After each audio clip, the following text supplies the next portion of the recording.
Are you at, are we discussing?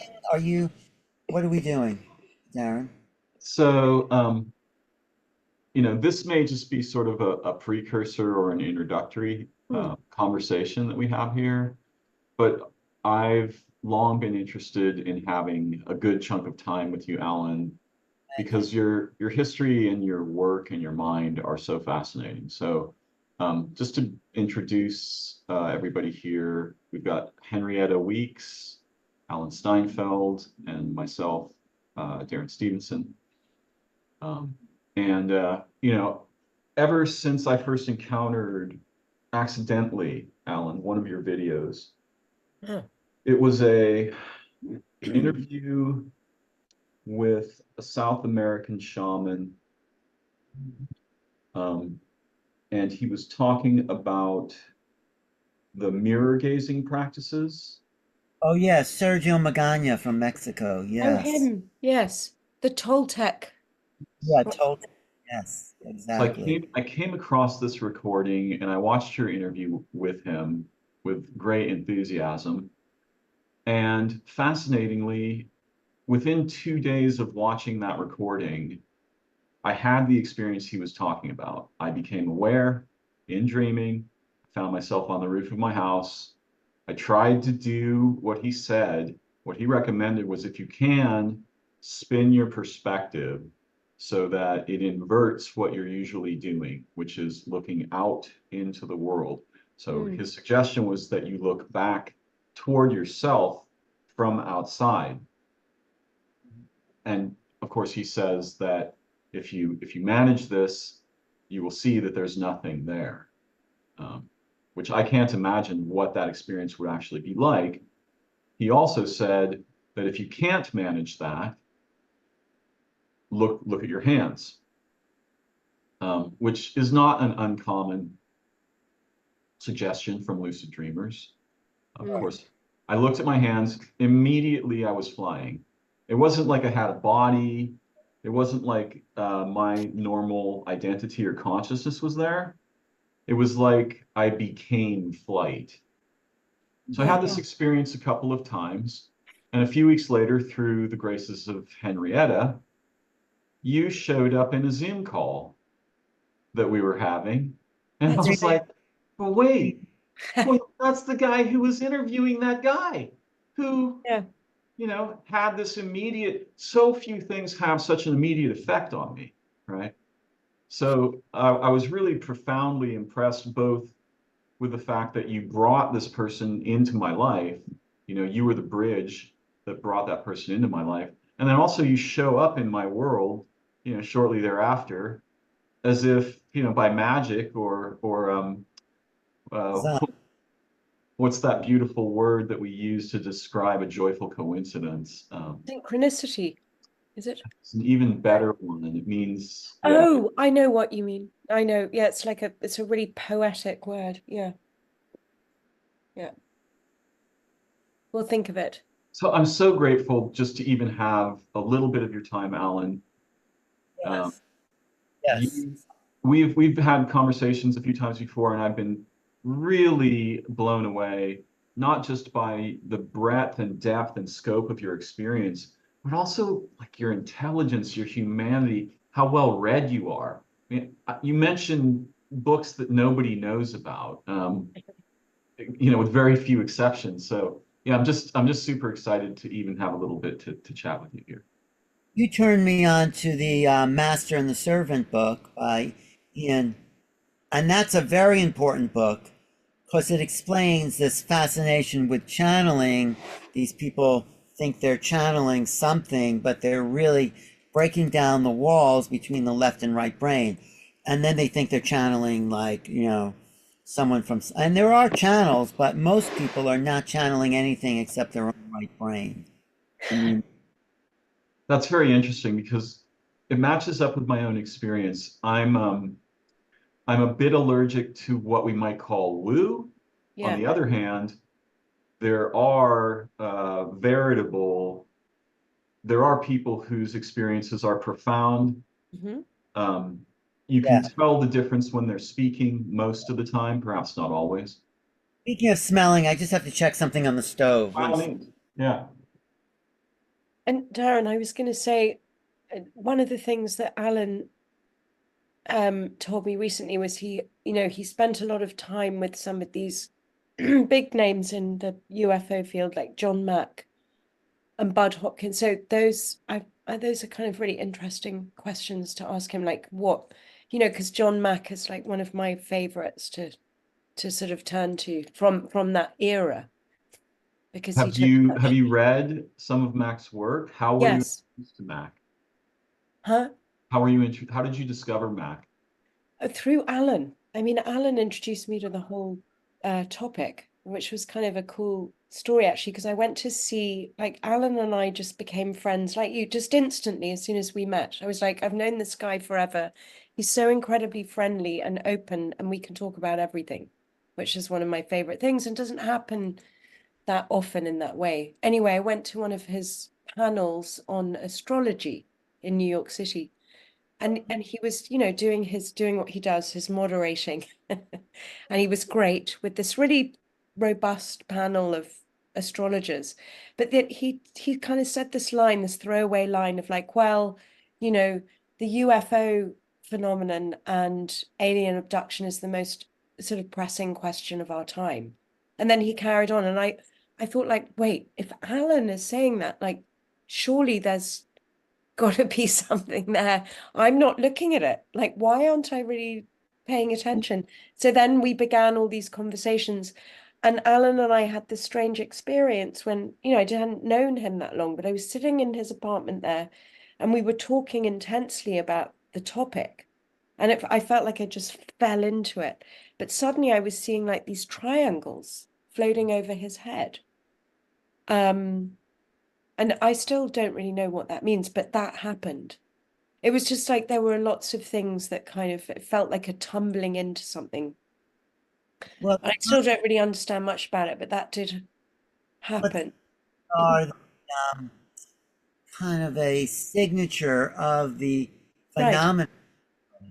I mean, when we say phenomena, UFO phenomena, we don't really know what we're talking, but no one knows. I've been researching this, not the government, not the military, not the experiencers, not the researchers. I mean, I've been talking to everyone intimately connected to this field.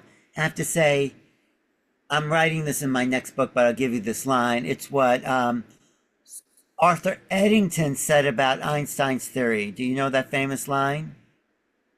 Mm-mm. My favorite of all to explain the UFO phenomena. Something we don't know is doing we don't know what.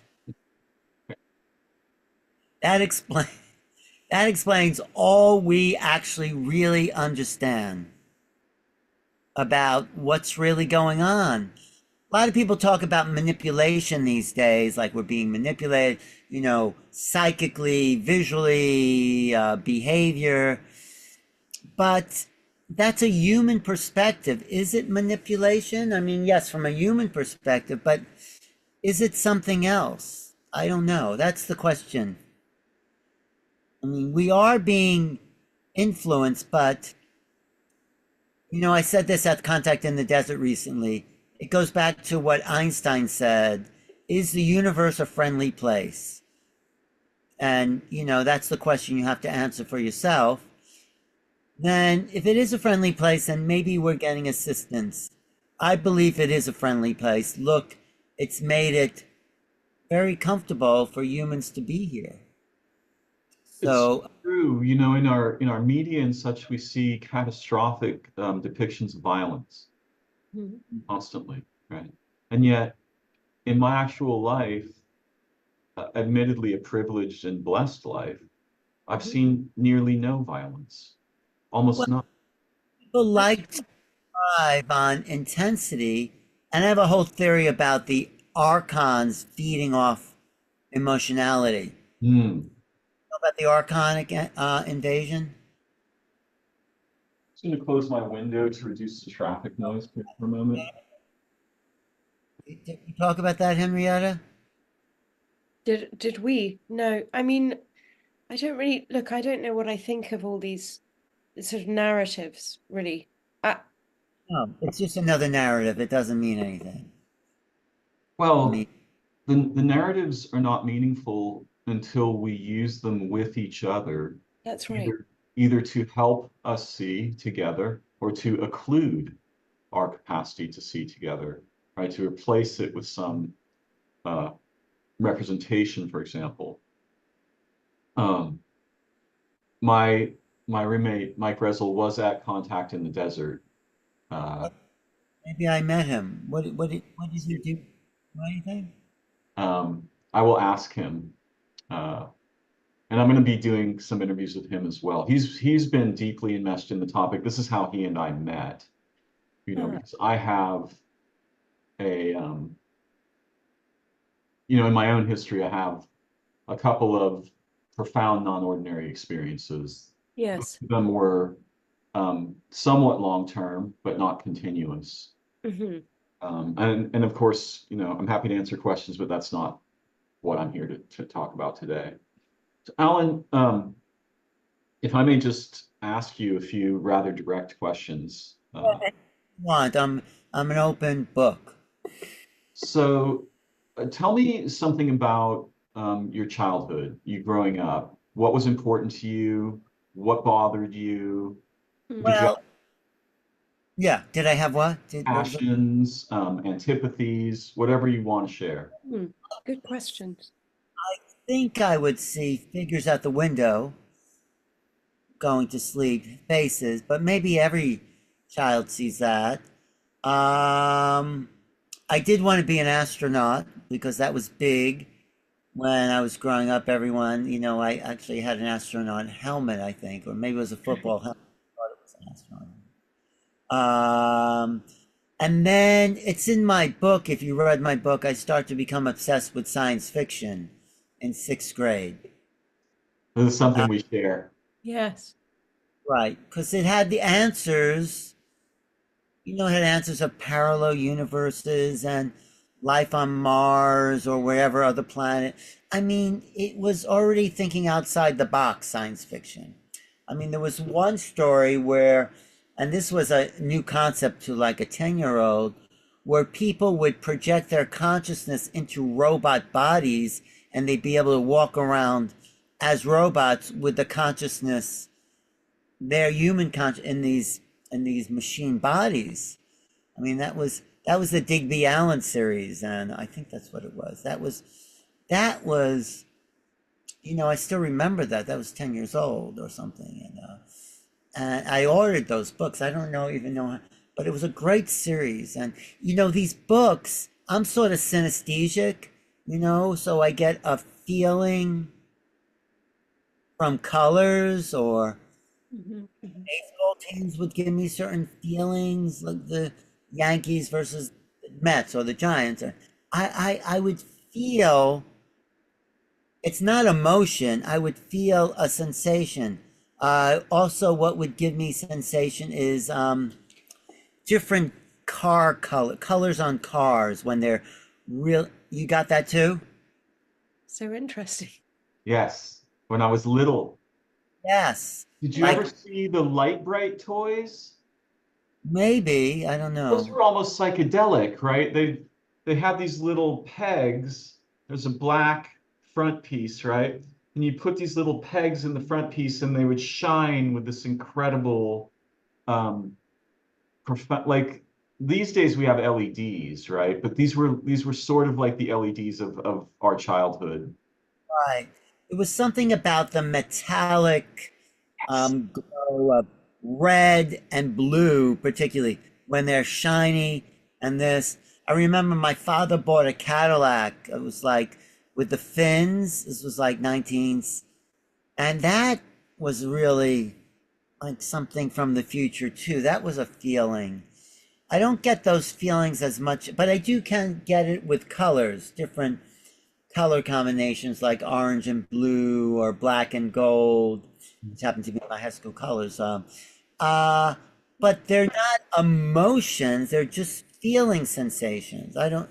It's a synesthesic thing, so I don't know what that means, but I feel those vibrations. Hmm.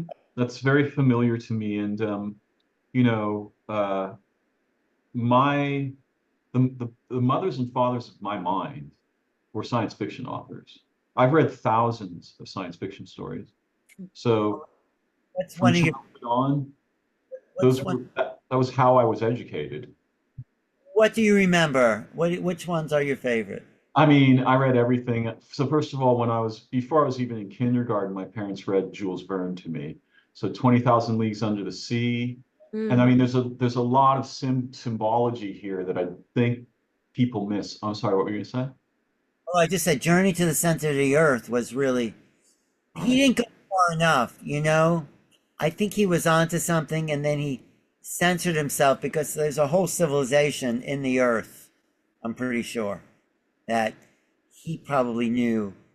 It was So also a book, Paris in the Future. Did you ever read that Jules Verne's book? no, It that was one I don't know.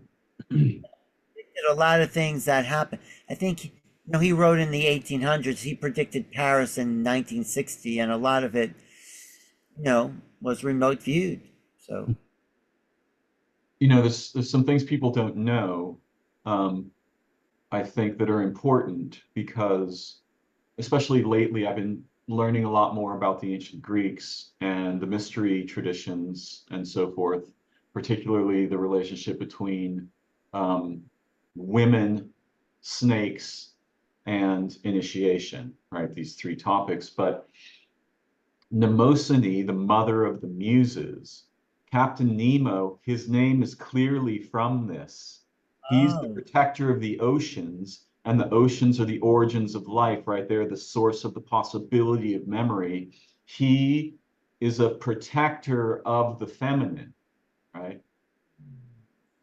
And later my mother would become a feminist, and I would go to National Organization of Women meetings in Stockton in the 1970s, and I would encounter the first actually intelligent human beings that I would ever, that would have a huge impact on my development going forward. that's good you remember that because I remember just learning to read very stupid, stupid books. See Jane Run. And that, Fun with Dick and Jane. Fun with Dick and Jane. yeah, but that put the reading of those very childish books created a framework for thinking, which was unfortunate. It's true. There's an apocryphal story where, not to blow my own horn here, but Blow it. my kindergarten teacher invited my mom. She's like, I got to talk to you about Darren. And she tells my mom, I'm sorry, Mrs. So and so, but your son has a learning disability. Yeah. And my mom is like, okay, how did you figure that out? And she said, well, Darren's not paying any attention at all during the reading, segments of our class. And my mom says to her, well, what are you reading?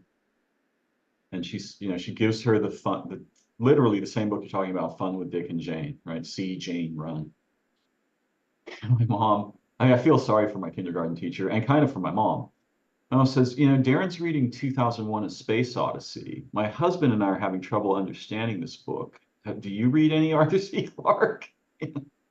So I was already reading science fiction when I was hyperlexic as a child. So, We should read the sophisticated books when learning to read. That sets a, like I always regretted not being able to study Latin and Greek in high school because that sets a foundation. yes. And one more thing about reading, I remember I was picking up a book and my mother said, there's no pictures in that book. And I said, I didn't say it, but I thought, why do I need to see? I create pictures in my mind with the words. I don't need to see a picture book. Every time I read, I create those pictures. So, I mean, my pictures are a lot better than the pictures in the book in my mind. So I remember that very clearly. Like, yeah, I don't need pictures. I have my own pictures. Like, that's it reminds me of that line from that Humphrey Bogart movie. Was it Humphrey Bogart? The Treasure of Sierra Madre. He said, badges, we don't need any badges. You're right.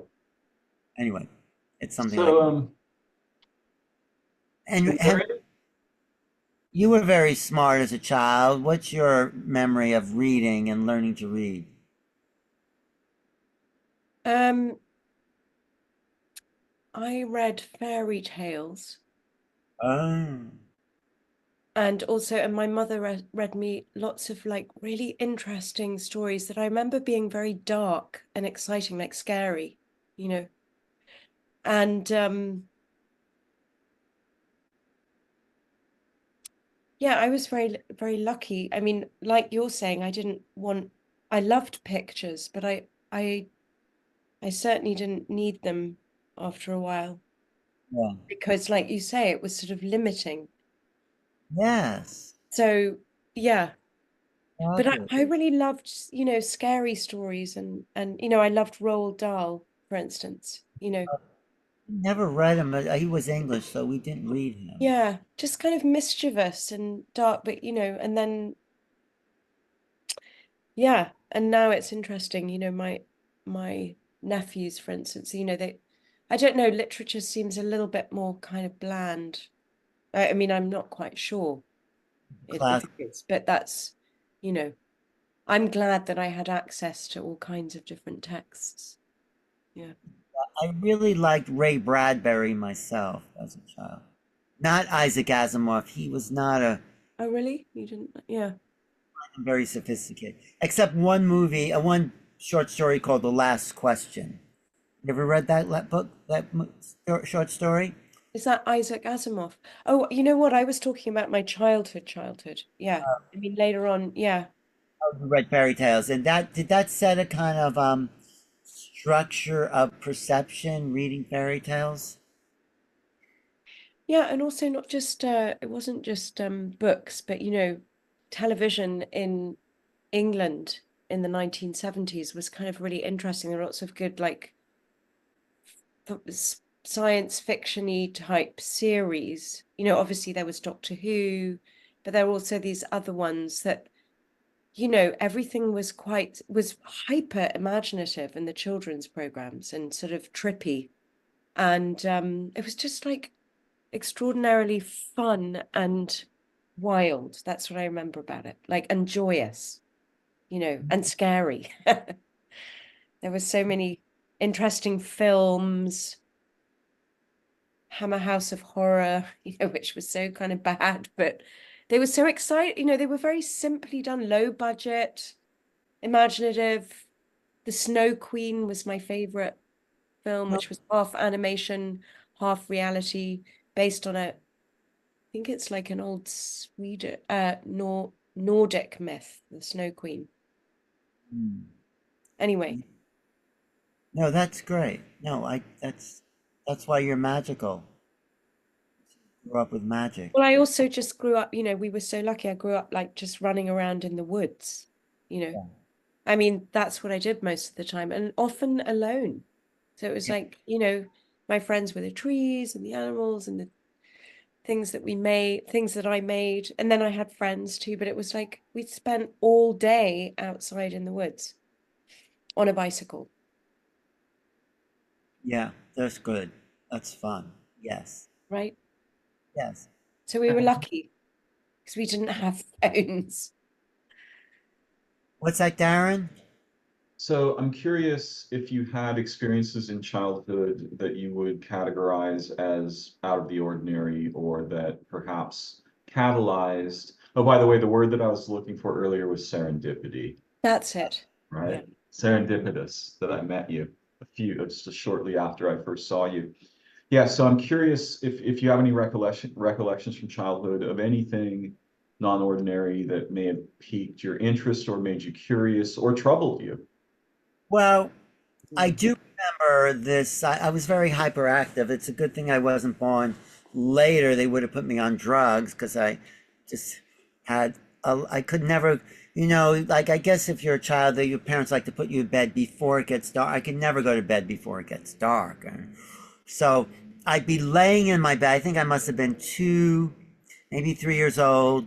And thought, how am I going to fall asleep? So I closed my eyes, but I was looking with my eyes closed, through the darkness, staring into and then I started to see like this light this beam in my third eye, I guess that's what it was, but I felt like, I think I was like traveling along the light, I mean, it's a form of meditation, but I was doing it at 2 years old, which I think gave me a sort of um,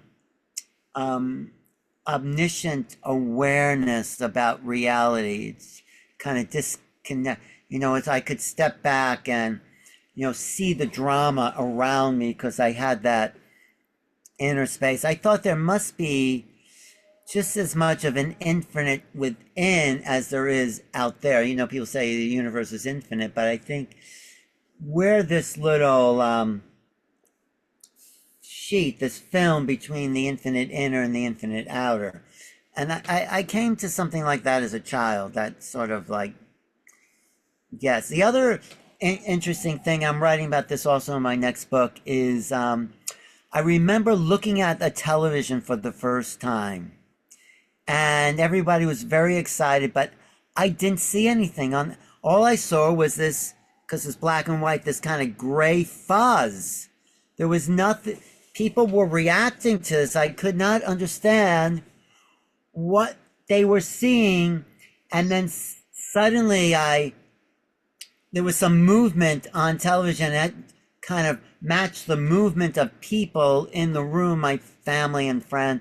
And then when I correlated the patterns, then these figures started to appear on the television screen. It's like I didn't see it until I used the correlate pattern perception. And then ever since, I've been not obsessed with patterns, but using patterns, because that's how the right brain thinks, through patterns of awareness. And it's not, so patterns were, and also opens up the artistic realm and all that. So patterns were much more interesting than logic, in a sense. Both hemispheres have a unique relationship with patterns. When people experience paranoia or even certain forms of grandiosity, that can have to do with the left hemisphere getting spun up. The right hemisphere has a much more, be the right word, sort of an ambient awareness of relationships, right? Like connotations rather than definitions, associations, right? Rather. I teach that in my remote viewing class. The left brain sees the trees, the right brain sees the forest. There's also, what? Please continue. Oh, what are you going to say? Also what? There's also a really fascinating, okay, so much that you said is really interesting here. First of all, I just want to highlight what you said about the TV. You were shown a technological stimulus, right? And your mind was not prepared for the possibility of seeing images on a screen and correlating them with Yeah, I had no orientation for that. I mean, it wasn't even, yeah, it was just like natural. Like, natives, they talk about some of the natives can't even see a black and white photograph. They don't get it. Right, because it doesn't make any sense. How is it possible that the light shadows could be recorded on a flat, like it doesn't, there's never been anything like that in all of nature. It is not like our experience of dreaming, even though it may have a deleterious or influential effect on our dreaming when we are exposed to this. But one of the things I think is so important about what you shared is that we should be very cautious exposing our children to moving images on screens. Like that could be much more dangerous than we've ever imagined. And it might even be more dangerous now than it was historically, rather than, oh, well, we've been evolving with this. So that's that's exactly the kind of thing I was hoping you might volunteer from your childhood. That was exquisite. There's so much more.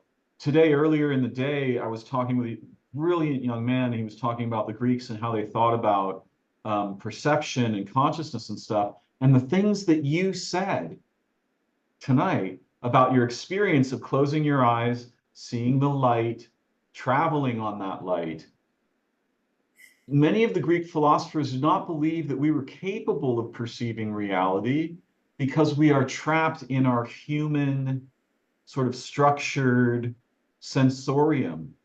And one of the things that they thought was there was like a film, like a superficial skin on things that was deceptive. And you mentioned this concept, and also the concept of seeing, you used the phrase third eye, but of seeing like with your eyes closed. Right, right, right. Seeing the inner world. Right.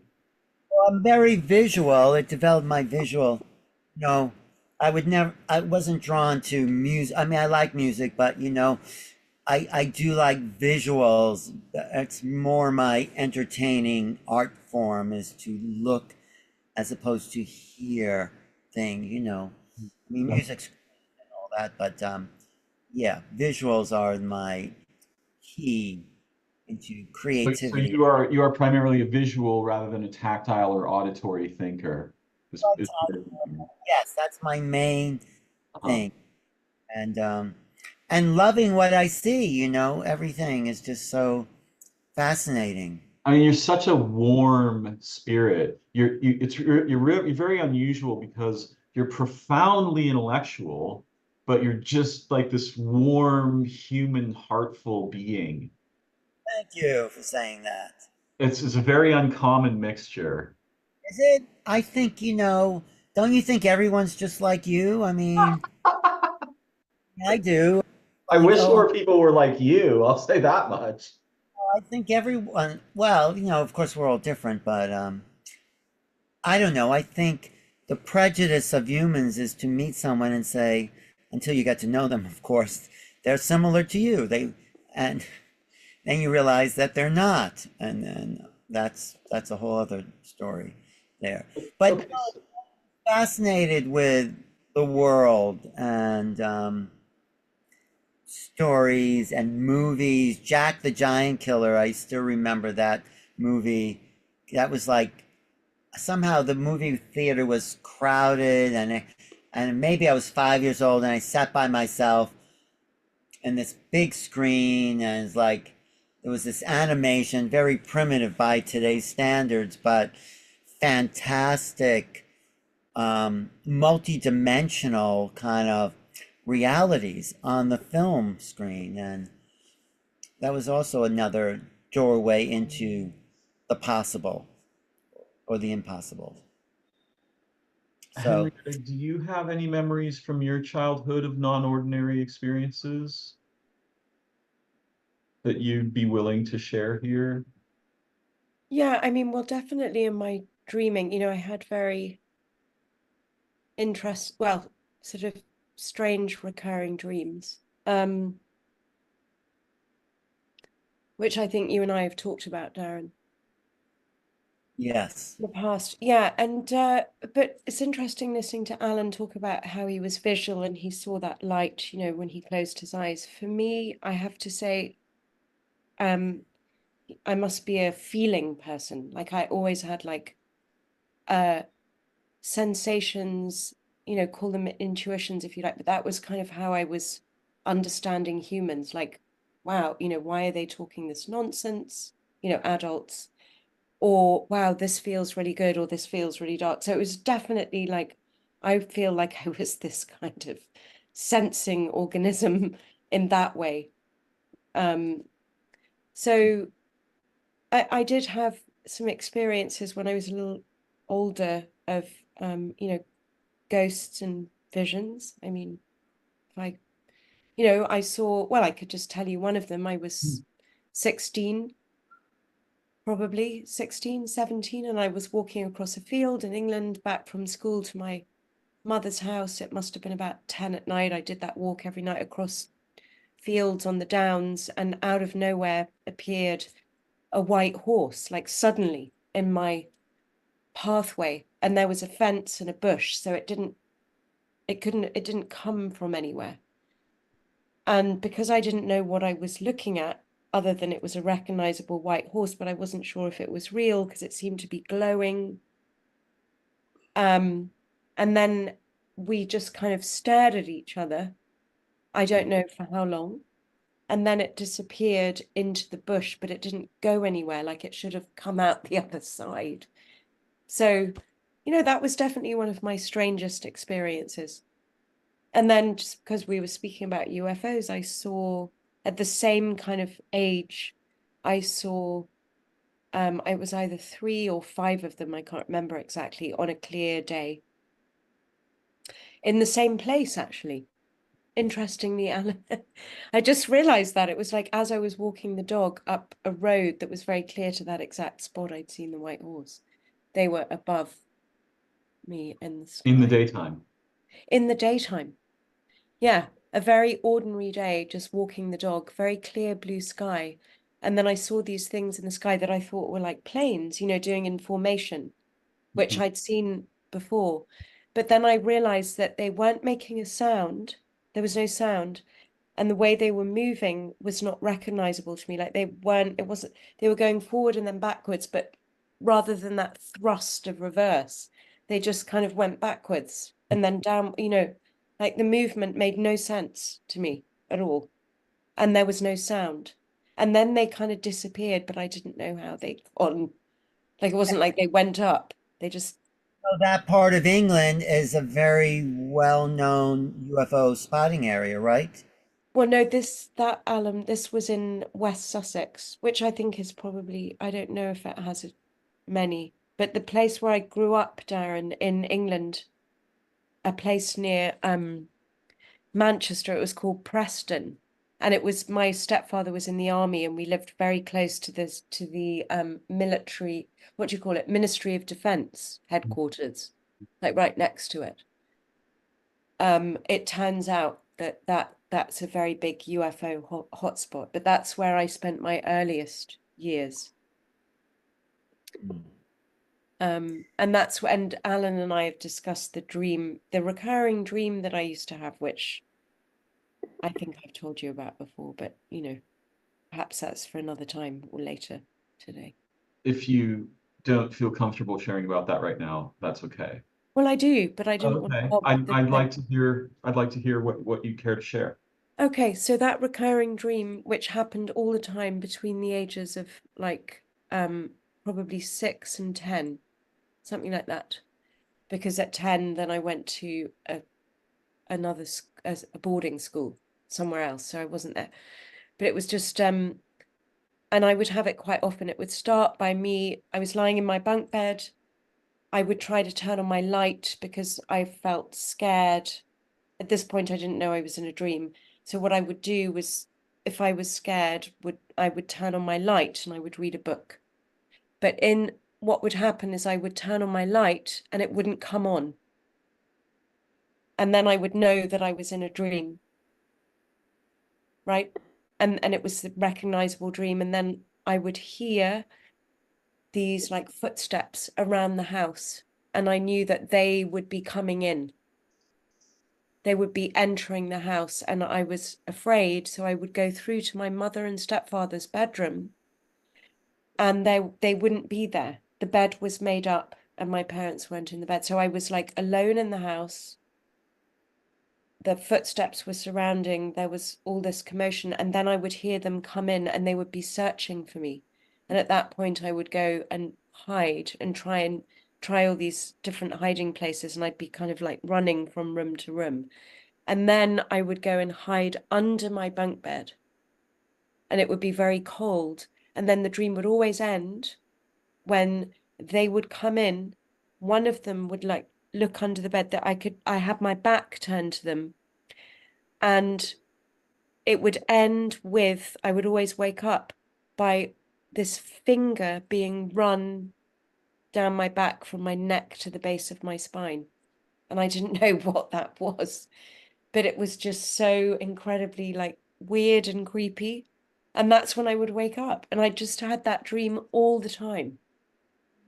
So those were the main features of the finger and the turning on the light, I think. And then in between that, it would be a variation of people running to find, you know, coming into the house and taking me away, and my parents not being in their bed. It was made up as if they'd never been there. It was like there was nobody in the house. Anyway, that was the Beautiful. recurring.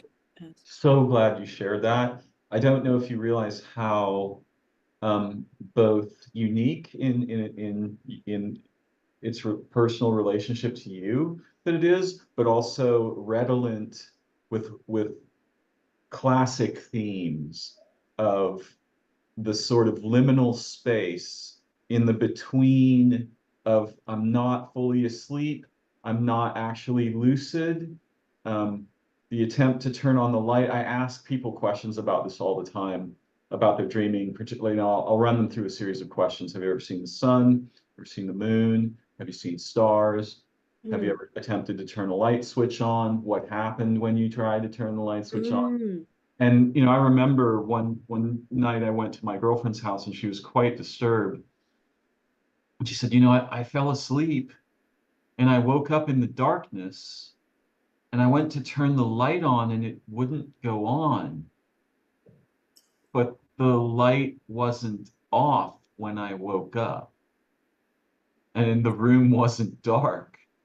And she was very confused. And this was the first time that I'd ever heard someone do that. And I hadn't had the light switch experience myself yet, which I have now. And it's quite profound because sometimes I'll go to turn the light on, it doesn't go on, and then I'll be like, what? So I go to get my flashlight, which I always keep with me, right? And I'll try to turn that on. And when they both don't go on, then, and almost always after that, something very non-ordinary energetically begins to occur. Aaron, what's going on? Is this a ET interaction you're feeling? What's going on, you think? When Gary Nolan talks about his experience in the Japanese hotel where he felt his whole body vibrating, I think he's just, and I don't know what his experience was. I'm not trying to say, I'm the expert here, but I think he's just not that familiar with the liminal states, right? The hypnagogic state that comes between waking and sleep, in which there's a variety of very unusual phenomena, and the hypnopompic state, which comes on the other side, in which there's a different, usually, variety of phenomena. So I suspect that these are energetic states in which something like our spirit or soul, maybe we have multiple features of that, are normally they're synchronized, so we don't feel and experience that shift. But if they desynchronize slightly, we start to have experience in those liminal states. What do you think, Alan? Well, that's good, but I think there's an external causation. So it's not just all interiorly manifested. I think it's an interaction with maybe it's a part of ourselves, of course, but it's an extraordinary presence. I think there's that, and that's what I think people are not, and this is like really what I would like to get to in the conversation. People are not aware, including maybe us, this force that's all around us that comes in and out of reality is when there's an opening, like in a liminal state, it can act, but most people are so shut down, and that even if it acted, they wouldn't notice it. So, but I think that veil between the dimensions is getting thinner. And there's much more talk if you look at UFO Twitter, UFO Reddit, about the phenomena, UFO phenomena and paranormal. That is an intersection greater than ever. And of course, no one can explain it because no one can explain the paranormal. No one can.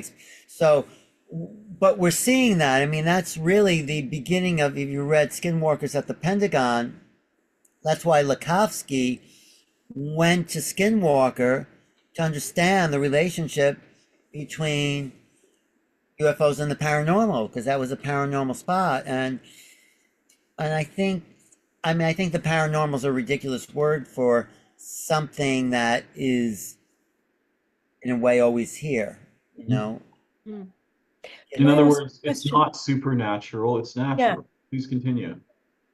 I just wanted, can I ask you a question, Darren and Alan? Because what this makes me think, you talking about this, to me, I have this sense, obviously not a knowledge, but just this sense that it's like, it's very much it's just a part of our mind, and the whole thing that is just becoming more, you know, I want to say Alan's talking about veils, like less concealed from us, from, right? That, and it's kind of, it's almost like it's sort of slipping in. I mean, the only thing that I find that I find really difficult to think about is why does it seem like we're looking at hard physical objects in the sky? That's interesting, because that's different to like dream states and what you're talking about, liminal states, Alan, Darren. No, a So, lot of people think about why are there, if it's all consciousness, why are there hard physical objects? And yeah, I well, think that's the question. Like, what is that? But they're in the world, but not of the world. So I think they can get caught in 3D, but they don't exist here in that way. But they come in and out of this dimension, and they solidify. But we're the same if we look at who we really are with the bodies. That's not really who we are, right? So, right. like, somehow they've mastered this ability of collapsing the wave function into form and not collapsing it. I have a whole theory, Darren, about how to think like a ET, which is not collapsing the wave function so you can stay in two places at once, right? Right.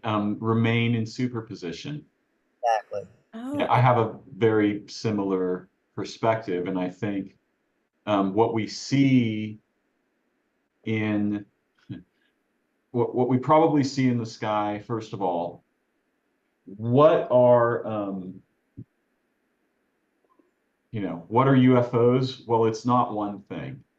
Okay. right. And in us moderns, we have this sort of one thing mind. Oh, it's this. Oh, that's a Yeah, tree. yeah, yeah. It's that.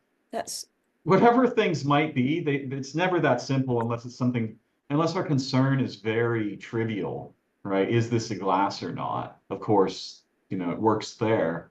But in terms of phenomena, it doesn't work. That kind of thinking just doesn't work at all. There's probably 9,000 different things, and there's like spectra of different things. But mhm.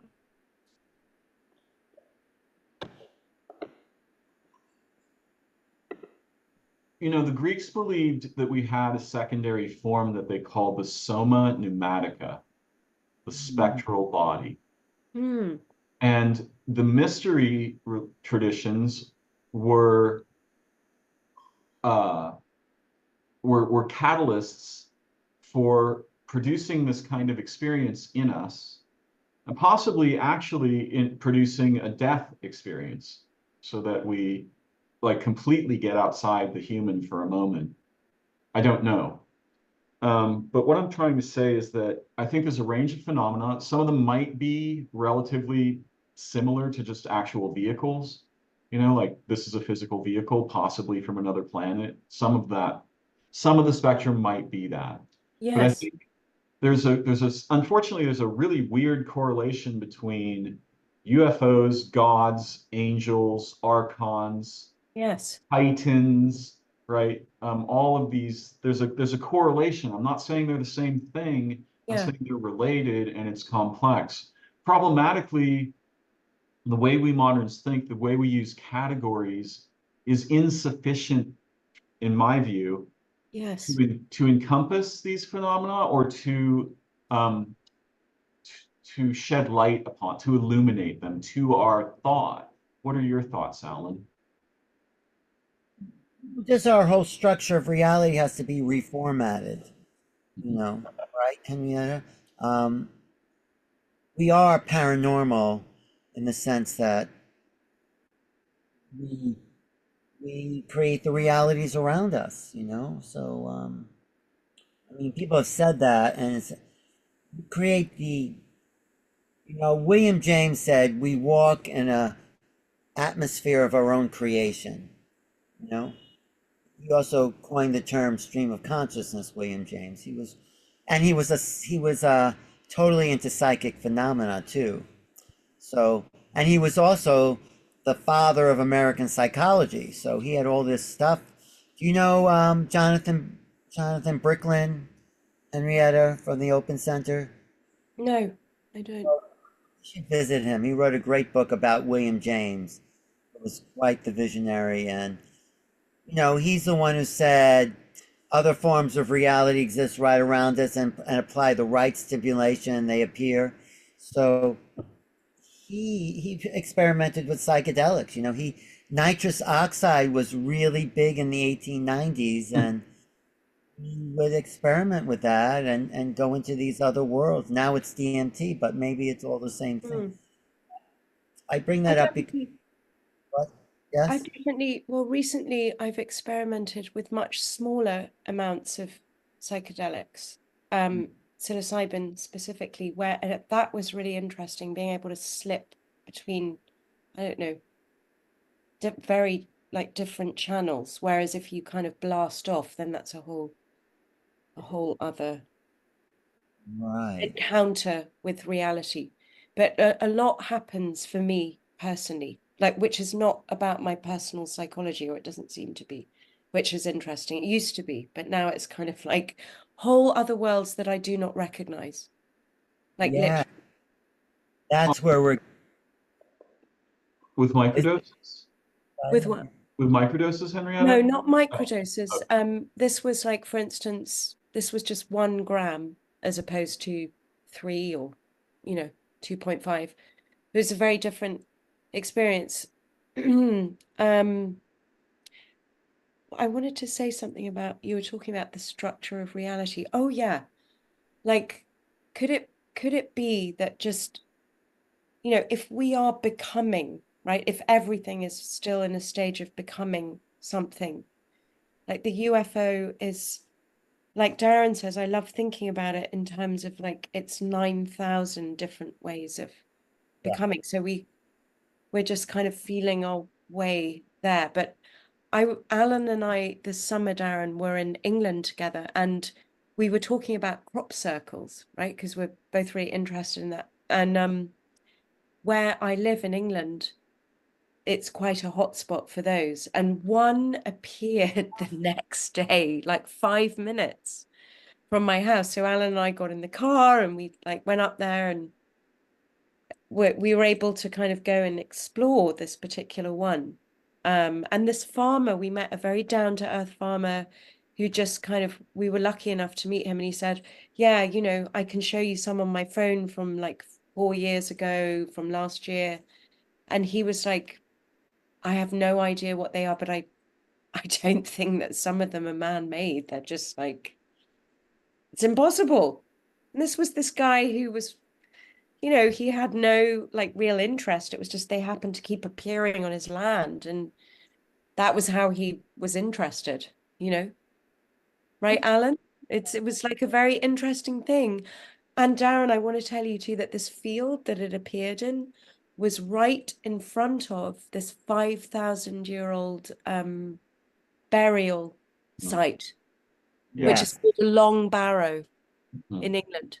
So that was interesting. See, this is the other weird thing is that there are places on the earth Yes, that are not regular places. that's exactly it. And also, once you build cities and stuff on top of things, it Yes. messes something up. Like there's a whole topic here that we could explore, but Yeah. some of the ancient places in Europe are not regular places. And this is an important idea because we as moderns, we think we know what stuff is, and we Yeah. think we know, what the universe is, what the world is, what's supposed to happen, and blah, blah, blah. When the frank truth is we're dealing with less than 0.05%, like not Yes. even 1%. Our knowledge is so wildly incomplete and so fundamentally malforged by Yeah. ideas from science and religion. Yes. But Alan, I have so many questions I want to ask you, and this doesn't have to be the last conversation, but I've got like some burning questions. Can I just throw a few at you? Yeah, yeah, yeah, yeah. I have. Yeah, let's go till 11 on. Well, at All right. least on the. All right. And Yeah. we can reconvene another time soon, hopefully, as well. Whatever's good. I like these conversations because I appreciate your intelligence, and of course, I love talking to Henrietta. So, And yes. I'm loving this conversation. It's Me, like it's a lot of new ways of thinking about things, actually. It's, yeah. Go ahead, Darren. So I want to actually, I'm not just here to pay you endless compliments, but it's hard not to. One of the weird things about Alan is that there are people who make claims, that they're like psychic or they're powerful or something. But one of the weird things about Alan is that there is this natural serendipity. And, one of the things that occurs to me is that he has been a central, like a honeybee that's visited 10,000 flowers, right? And just gathered this pollen from all of these brilliant minds and spiritual, powerful spiritual beings. I mean, he's interviewed some of the Castanadan witches, and I mean, I can't even imagine what his life and mind must be like. But I want to just ask you, Alan, if there's one or two standout stories where you met someone and immediately, either in the meeting or shortly thereafter, something very dramatic occurred that you can remember. Do you have any stories like that? Bruce Lipton. I can't say I discovered him, but no one knew him because he was living in Northern California. You know who Bruce Lipton is? I know his name. Say more about him, please. He was really bringing spirit back into biology. He's an anti-Darwinian. He says Darwin never explained anything. Darwin doesn't explain how one species becomes another species. Adaptation, yes. I mean, but speciation, Darwin had no idea. And I don't think many people do have. I have my own theory about why. But the thing that Bruce Lipton said, which was a sort of epiphany for him, is that, well, there's many that you have to listen to my interview with him, but there are single cells, right? And everything was a single cell at the beginning of time. And then, a cell perceives the environment based on the receptor sites on the membrane. So he says the membrane is really the brain of the cell, not the nucleus. He says that's a sex organ, which is where most people think their brains are. But so the perceptual organ in the cell. Yeah, and the nucleus is just to reproduce. So the survival depends on how big your awareness is, right? I mean, the more awareness is, the better your chances of survival. So the membrane can hold only so many receptor sites. And this is Bruce Lipton, there's a receptor site for everything in your environment. So there's a receptor site for maybe that organism or this. So, and the cells only move, they have two options: to move towards something, which is food, to move away from something that could be harmful. And we still sort of function on that kind of cellular level. But so if a cell can only have so much awareness based on their membrane size, too big a membrane will not hold the cellulose in there to break apart. So what the cells did through the genius of nature was hook up with another cell.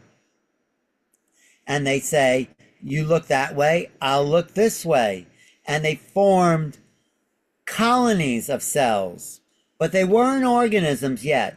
Something magical happened when one cell hooked up with another cell, and then they started to share awareness, and boom, they became an organism. Like all the cells in your body are all individual consciousness, but they're forming this is Bruce Lipton's term, the synergy of awareness. They're all coming together to make this focal point. All the cells in your body, trillions of cells, or billions at least, are coming together to form the synergy of awareness for you, Darren and Henrietta. So the synergy of awareness is the key to evolution. So the synergy of awareness, and he says that's where we are in the human drama. we still think we're separate beings, walking around our own individual thing. And he says, we are not humans until we create humanity.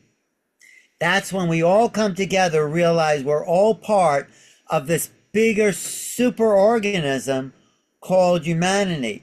Then we have a singularity of voice, not the Kurzweil singularity, but the singularity of consciousness, where we form a synergy of awareness. Yeah, all your cells are still separate, but they all form. So the synergy of awareness of the superorganism we're calling humanity will eventually realize we're all connected. When that happens, this is Lipton, we form a oneness that allows us to meet other onenesses. This is the UFO situation. Then we form the next level of superorganism where we link consciousnesses, Earth, human conscious, with these other consciousness to form the next superorganism of intergalactic awareness, or whatever that is. That I thought was very interesting. Isn't that interesting? Oh, I mean, you're right in my, I mean, there's a reason why my website is organelle.org, and it's not an accident. It's basically about cellular synergy. Not only it's also the metaphor, you know, we have organelles in our cells, right? That used to be separate organisms. And Right. our solar system is not entirely dissimilar, right? It has sort of a nucleus, it has these organelles. One of them is packed with biological organisms. I want to ask you, Alan, do you think that the other planets might be inhabited by something other than organisms? Uh, Has this concept ever been exposed to you? what do you mean other than organisms? Wouldn't it be organisms as opposed to other organisms? Yeah, what I'm asking you is, you know, I've heard, for example, a theory that there's layers, there's like dimensional layers, Yeah. and in different layers, the other planets are inhabited. Yeah, this is a Rudolf Steiner kind of idea, if you ever look at Steiner. Okay, uh-huh, It's that's true. from planet to planet and evolve um, certain perceptions, emotional perception. I mean, Earth is like the emotional, but but it's sort of Steiner. But I think there are just beings on other planets that, living their own reality. But I do think, and no one ever talks about this with ETs, that the David Anderson, you know who he is? He's a time traveler, or talked about time travel. He says the speed of the Earth, the rotation of the Earth, forms a matrix of time space. So we live in a particular framework of consciousness that's based on. That's why astronauts have such a weird time when they go in outer space, because they're outside the incubation of the mother's perceptual field. So it's each sun, I also think, has a pattern of consciousness. Like a That template, what? like a template. Yeah, that a vibrational. It's like the sun or the star of your system sets your sets the mode of your consciousness field. So meeting beings from another star, it's like I talk about it like, how do you get Wi-Fi on an AM radio? It's like it's a different vibration. Hmm. So that's It would sort of I understand it. it would also be like the children of two different stars meeting, and so through those children, those two stars are meeting, right? Yeah. So Because yeah, the yes. yeah. But Um, we have the capacity, because we're infinite. And of course, consciousness, which I teach in the remote viewing class, is not local. Consciousness, this thing where is not local to Earth, but it's um, calibrated through the Earth frequency. But it's also infinite if we break outside, right, Henrietta? Yeah, well, no, I just wanted to tell a quick story of I went to this festival with Alan this summer in England. He was speaking there and he did this remote viewing experiment. And what was interesting to me was, well, I got it, right? Which was like so Yeah. weird because it just kind of happened. But then the only other person that got it in quite a large room was the girl sitting right next to me. So Yes. this whole thing of like the membrane, I don't know. Would No, that be a thing? It was just interesting. It was like we both had the same image and it sort of came in the same way because we talked about it. And then it was a slightly different way that it formed out. But you know, we got it. Yeah. no, consciousness is very influential. It's a you know, I also talk, this is another theory of mine, Darren, that consciousness is an app. It's an application. And people don't realize, they just think it is what they are, but it's an app that you can use. And I said this in, oh, too bad you weren't at Contact in the Desert, because I hosted the remote viewing panel, and I said, if you imagine, you remember the 1950s, 60s, there were phones that had cords on it, you know, wired phone. Everyone grew up with them, even Yes. I remember. The But dial and no answer machine. Yeah, well, totally. that was your phone in the 1950s, 60s, 40s, 50s, 60s, 70s, maybe 80s. But if I came to that time and said, you know, I have a phone where I can watch television, I can make, you know, I could see people around the world, I could, you know, I Yeah. could buy things online. I mean, if I said that, they would not understand how a phone that you just talk to people could possibly do those other things. They haven't explored the application of the phone, just like we have not explored the application of consciousness. We just think it's a line hooked to the wall. But these other beings, you know, they can come into your dreams. They could, you know, merge with their craft. They could move through time and space. They've learned to use consciousness as an app, and we Oh. touch to the wall.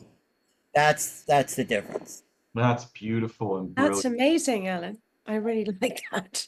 Yeah, Well, that's a wonderful toy. And oh, I'm Yeah. sorry. Go ahead, say more. expressed it better here because it was like I had thought about that, and then in front of, like, you know, a couple hundred people, I was trying to communicate this, but I'm fine tuning it right here. So thank you. Beautiful. It's fantastic. That's very good. Right? Yeah, How it's a could really you good way to think about it. Mhm. explain what a phone in 2024 could do to someone using a phone in 1960? Mhm. There's no framework. What are you talking about using a phone for all those things? That's how far behind we are in the application of consciousness. I mean, what would they make of this? It Exactly. doesn't make sense to them. No. There's wires. How could you possibly call anyone? I Okay, know. so um, a few more questions. So I want to get back to the question I asked you previously, and I have so many more, but of all the people you interviewed, was there someone who either produced an immediate unexpected effect, or shortly after meeting them, you were either frightened or astonished? Well, like I said with Bruce Lipton, when he made, and I'll go to other people too, but when he said, we'll only meet the other ones once we become the one, it's like, oh, that makes sense. It's like 'Cause- that fuzz on the television. It's What? like that. It's like the fuzz that you saw on the television. It wasn't integrated. Exactly. Yes. Very good. That's good, Darren. That's good. You're absolutely right.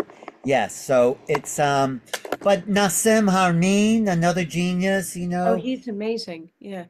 talked about. Astrophysicist, right? Do you know Nassim? Yes, I do from New York. I remember putting a talk on. Everything. There's a black hole.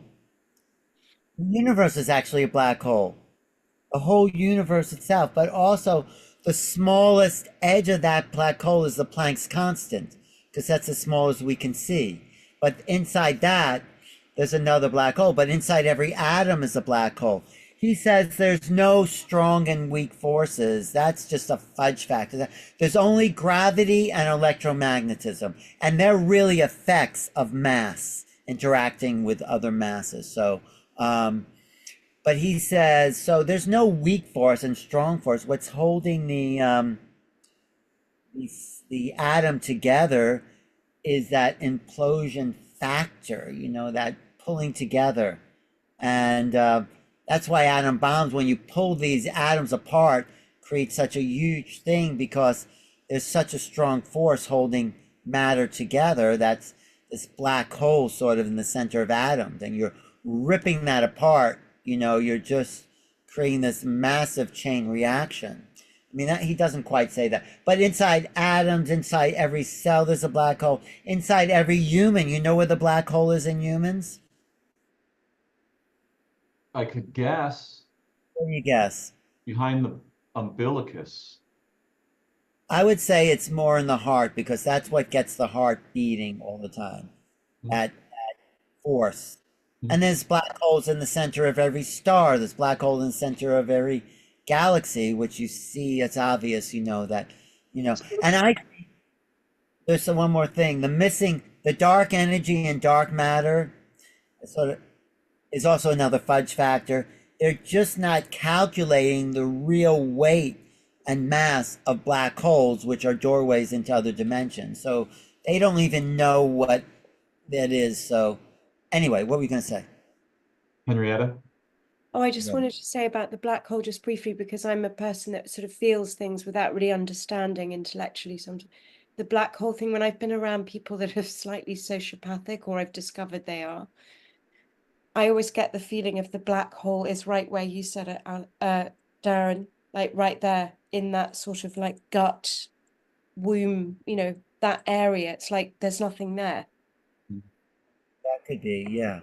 I mean, There could And be Alan, different could I ask? kinds. Huh? There could be different kinds. Yes, totally, Please totally. continue, Henrietta.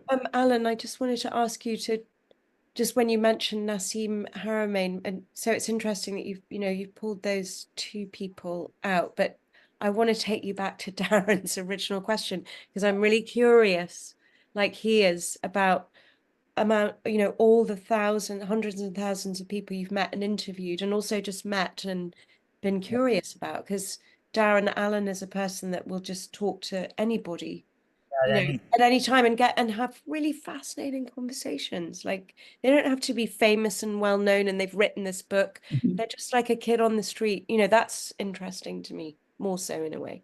But so Alan, I wanted to bring you back to that question of like, see, just what comes to you naturally is like these really, like Darren said, these really visceral experiences that kind of resonated afterwards with, And let me say one more thing.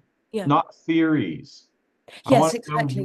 what shocked you? What was like lightning? What did you meet someone and then like a few days later you're in contact with another intelligence? I Totally. want to hear like if there was what's the Mount Everest of your experience? I have to say, 1981, I saw my first channel, like Jay-Z Night Ramtha. You know that Ramtha story? And, channeling, no one talked about channeling in 1981. And this was a woman who channeled, so she claimed, a 35,000-year-old warrior from Atlantis. And she would go into a trance, and and Ramtha, the warrior from Atlantis, would come through. And I thought, like, one of three things. Of course, she's probably acting, or she's psychotic, those two. Or maybe, perhaps this is really going on. So I heard a tape of Ramtha, and in this tape, just to kind of get used to, like, this woman was people ask all sorts of ridiculous questions, like what they should do about their cat. Anyway, this woman was about her skin. She had this like skin problem, and she tried everything, and she didn't know what to do anymore because it would just flare up. And Ramtha says to her, "Have you tried loving it?" And you could see there was a gasp. It's like, I haven't thought of that. It's like, so I thought, well, maybe also this could be about love. So I went to a Ramtha audience. It was in October 1981 on Central Park West, 75th Street, right next to the Psychical Center in New York, actually. It was Yeah. right from the Dakota, but it's 81. Anyway, I'm in the audience with Ramtha, people asking some questions, and it's about 100 people or something. And then he calls on me, and he says and I'm sitting in the back, he says, "What say you, beloved entity? How be you this day in your time?" And like that was the kind of language Shakespearean, and I looked around, and there was no one behind me. And I said, "Me?" He goes, "Indeed, beloved entity, you be a most talented entity." And then what happened was that the room started to get, I would say, misty, or like a fog, or distorted somehow. And I felt as if I was coming out of my body, something's coming out of the Ramtha's body from this, and we sort of embraced in the room, in the middle of that room, and energetically. And then I knew there was more than the physical reality. Then I knew, like, that was a door opening into the realms of metaphysics. And I said, well, maybe there's something to this. I'm going to look at this. If there's nothing to it, it'll just be, empty, nothing to see there. And then, I started to read metaphysical books, the Three Initiates, the Kabbalion. And once you open that door, there's no the other side, because it is a deep, deep well. And that was the awakening to this. That was the beginning of the journey, right there, right then, in October, right there. And yeah, you can't go back out and say it's not real, because it is real. So, and I have to say, Ramtha was the initiator Mm. for Jay-Z Knight, who I saw recently at a contact in the desert. She was waving.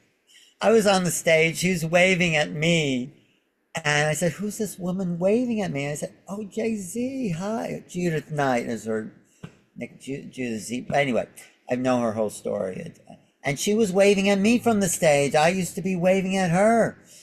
A real, like, full circle sort of thing. And that was like, oh, wow. It only took about 20 years, 40 years, maybe, whatever it was. Like, yeah, that was sort of a like a whole completion of a thing. Or not completion, but it was just very strange that she was in the audience and I was on the stage. And it's because of her, in a sense, I was on the stage. That's great.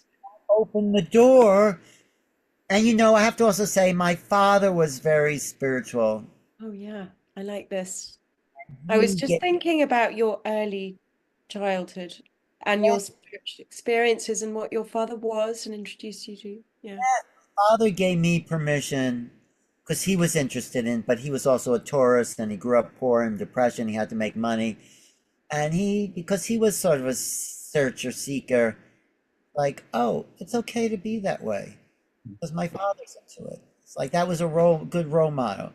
You know, I never really had a problem. A lot of people have problems with their fathers, and I had more problems with my mother. But my father, my father was, no, he worked hard.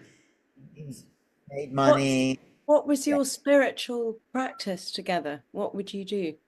Well, when he got ill, we would go to Michio Kushi Institute. We'd eat rice for 5 days. We'd do different healers. He was into Zazen, when he was starting to open up to higher consciousness. So he would go to this little. I always thought Zen and Buddhism was very, very boring. You know. What about was he interested in Kabbalah? That wasn't like really, it was very much Orthodox Judaism. There really Right. was at his time. He started a little bit to become interested, but it wasn't really a thing if you were brought up kind of, you could, Orthodox. prayers, and you. It wasn't a spirituality about Judaism. Can I ask you a question about, because I mean, this is a bigger conversation, but just very briefly, like, do you think that you were talking about Latin and Greek, and learning that as kids and how it'd be a good idea. Do you think that Hebrew as a language was influential in your Well, I said Latin and Greek because it's the language of the intellectual. It's that's what drew me to Latin and Greek because it's the. Mm. But I do think, and I have a whole like cosmology about civilizations where the Greco-Roman influence kind of merged with the Judeo-Christian, and that became the manifestation of Western consciousness. So I do think the Judaism influenced the Christianity, but also had an influence on some of the Greek. And anyway, right there in Alexandria is where it all came together, I think, basically with Gnosticism. So I think its foundation is Judaism. But of course, the foundation of Judaism was Babylonian, and Abraham may have been a Brahmin who could have come from, and the whole idea of worshiping a single God, which isn't really true because they talk about the Elohim, which is a plural of God, Adonai Elohim. I mean, so El is the singular, Elohim is the gods. So, there's a lot of strange things that is never explained in Judaism that is much more mystical.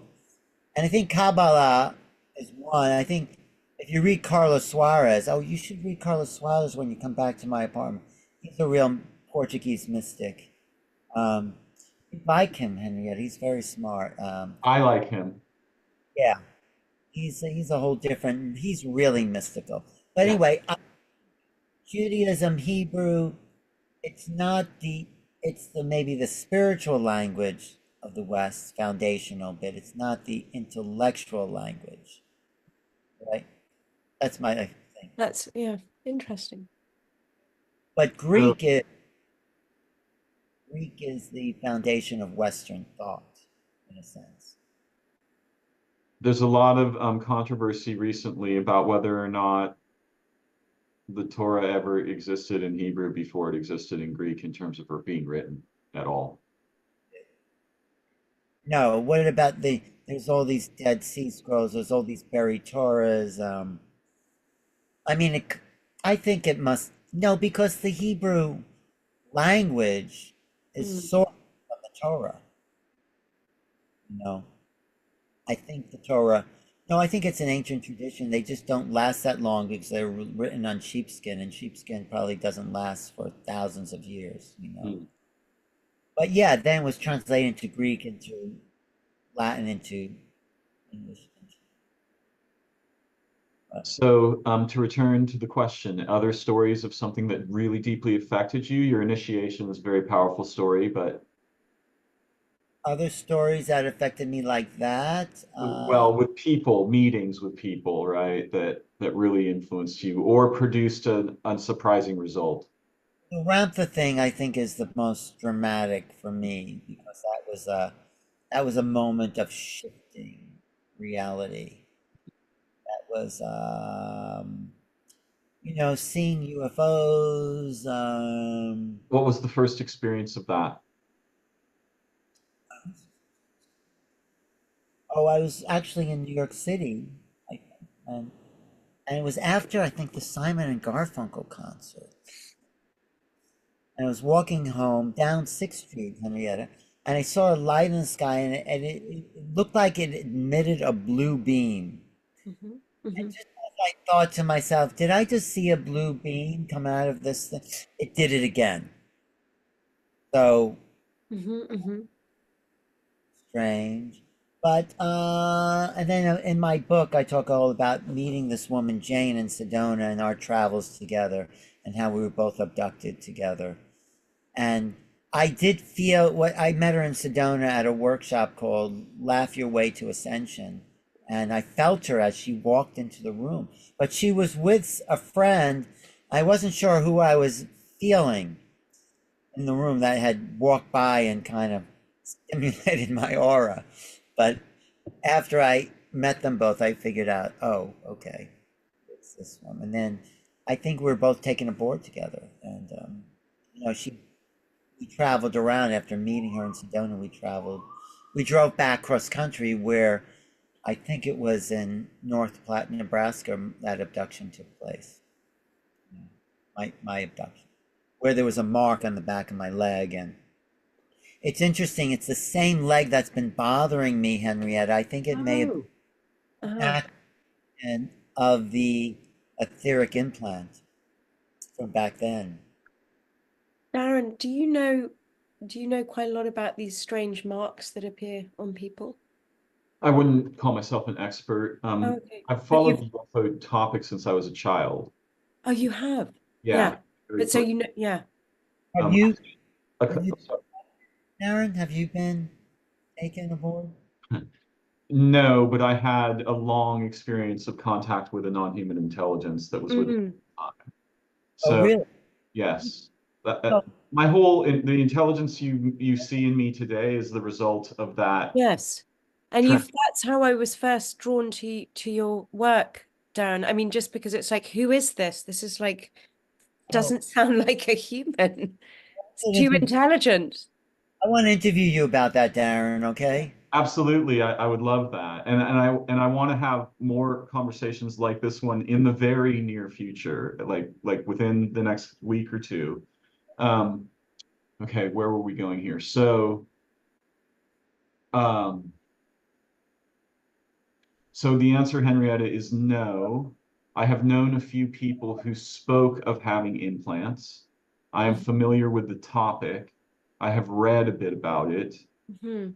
but I don't know, like, I don't know anyone. I've known a couple of people who, directly said there's something under my skin or there was something in my Yes. nose, you Which know. is very interesting, right? I mean, a good friend of mine, just kind of who is very, very intuitive. She's an amazing singer. She sings like an angel. She had a very strange like scar thing that just appeared on her wrist one morning. But she also has very extraordinary dreams, where her father comes to visit her dead father. So she has a lot of non-ordinary experiences. And so I was curious about that mark that appeared because I'd read so much of that in the abduction literature that always seems like, honestly, I'm so kind of, I don't know if skeptical is the word, but I can't, it's like I just don't know how to begin thinking about it, you know? Well, not only that, there's topics that are so unusual that we don't know how to vet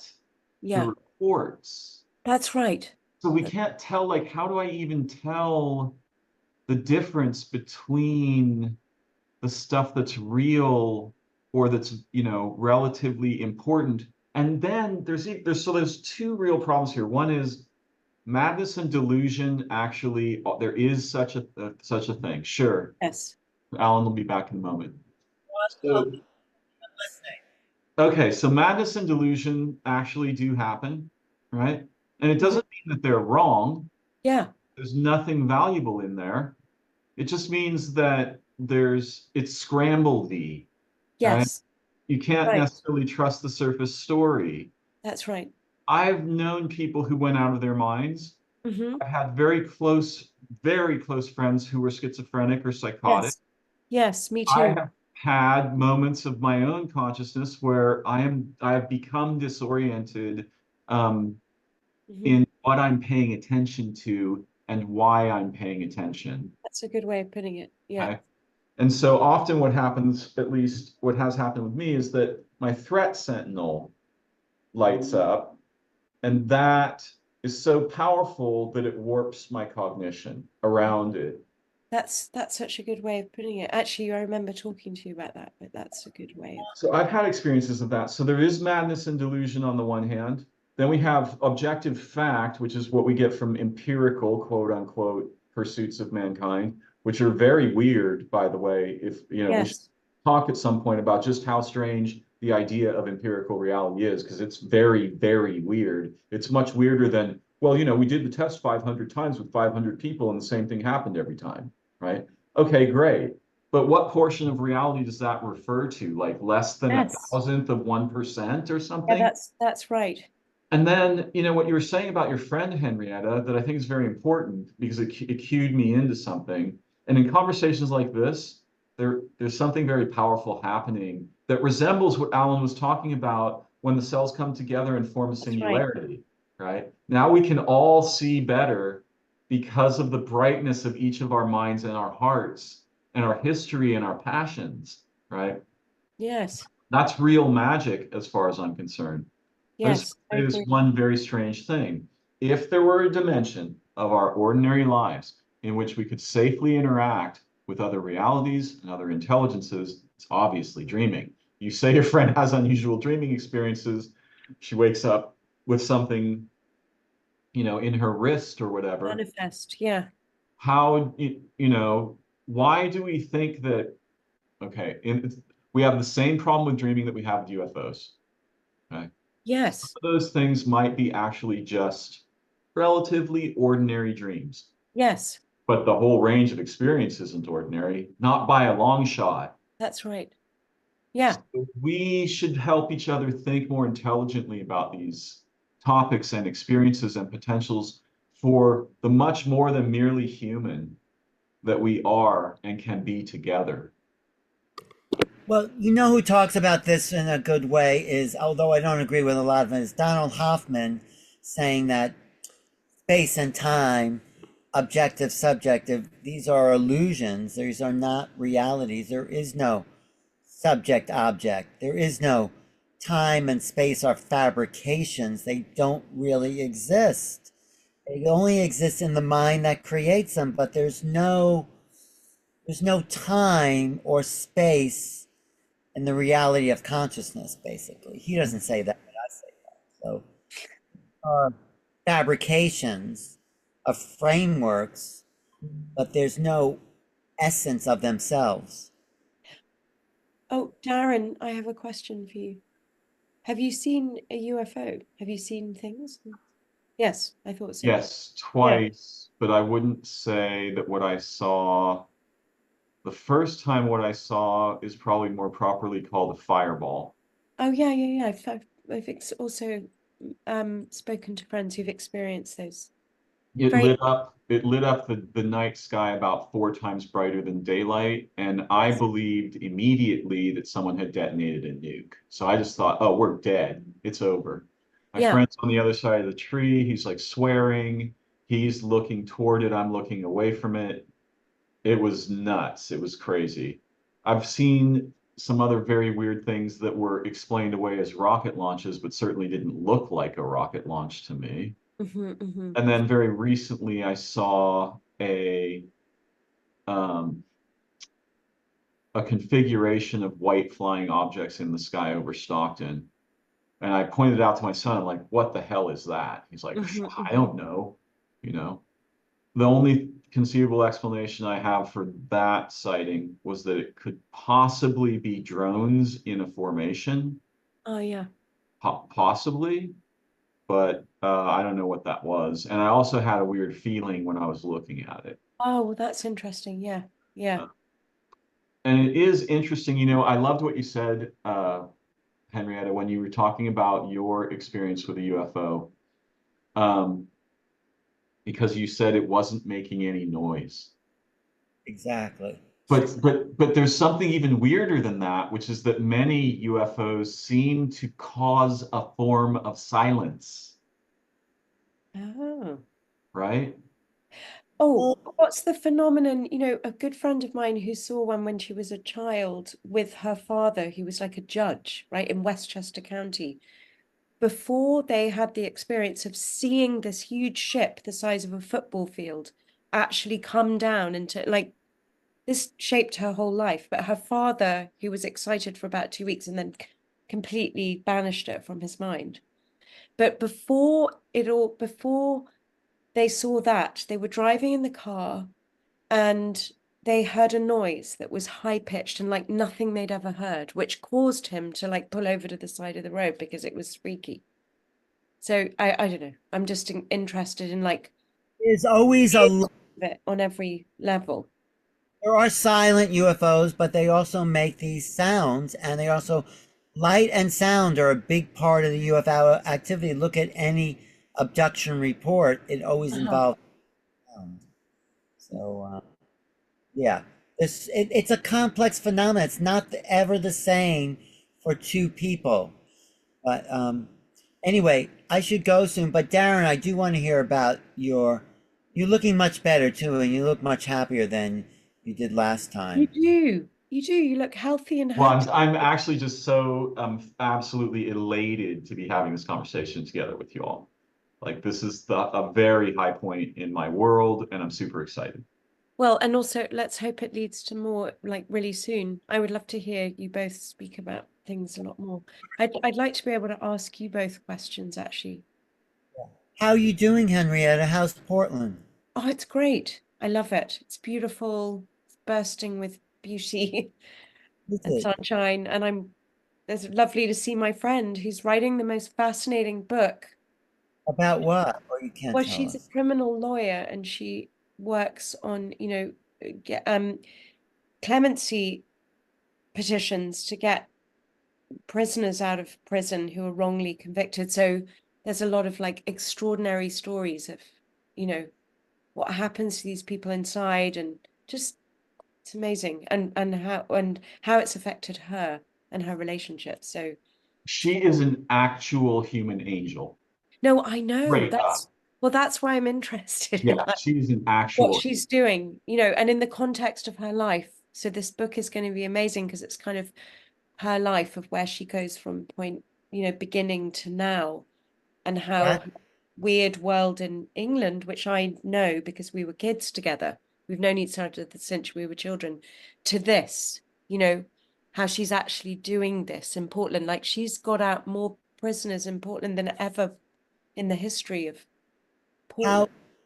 how long will you be there for?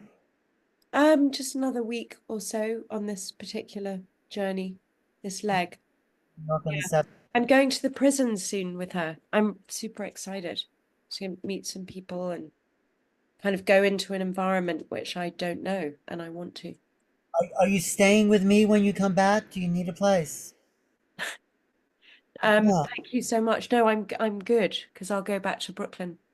Are you Um, going back? but I'll definitely see you. We're going to hang out, obviously. Let's go upstate too. Let's go to Yes. Hudson. Yes, we're going to visit my friend Mary. Mary is the friend, Darren, that saw the UFO as a kid. Yeah. And she's really wonderful. I want to say this actually about like this is an interesting part of the phenomena for me. Like it does seem to activate possibly a lot more of sort of a lot of different intelligences or sensitivities or whatever you want to say. Mary's an amazing painter, and but she seems to draw people to her through her immense kindness and way of like intuition. And she reckons, well, she said to me about that experience, I knew once that had happened that life was just unknowable. Like we didn't know anything. That's exciting. Yeah. It's- Whereas her father was so freaked out, he was excited for a minute and then he was like, he just pretended it never happened. I have to go, but okay, Okay. thanks. So Thank you, lovely to see Alan. you both. I presume I have your permission to may I post our conversation? Posting it? Yes. Yes. But I look a little weird. I'm laying down, it's like, No, Alan, you look great. And I you feel, said some great things. It was very interesting what both of you said. yeah, I mean, I just feel a little weird about my, but Okay. you could, but yeah, where do you post it? On my YouTube channel. All right. I mean, I guess it's fine. Okay. Alan, you look great. There's no weirdness there. It's not like you're in your bathrobe. I want to make sure everybody's comfortable, so we'll That's very discuss it. respectful. We'll I'm discuss it pushing in the him future. down because I'm his friend. Yeah. Much more respectful than I. All I'm right. pushing. I'm saying that what you said was so good, it would be a shame not to share it. Yes. Okay. Okay, Well great. done. See you guys. Much Look love. forward to seeing you very soon.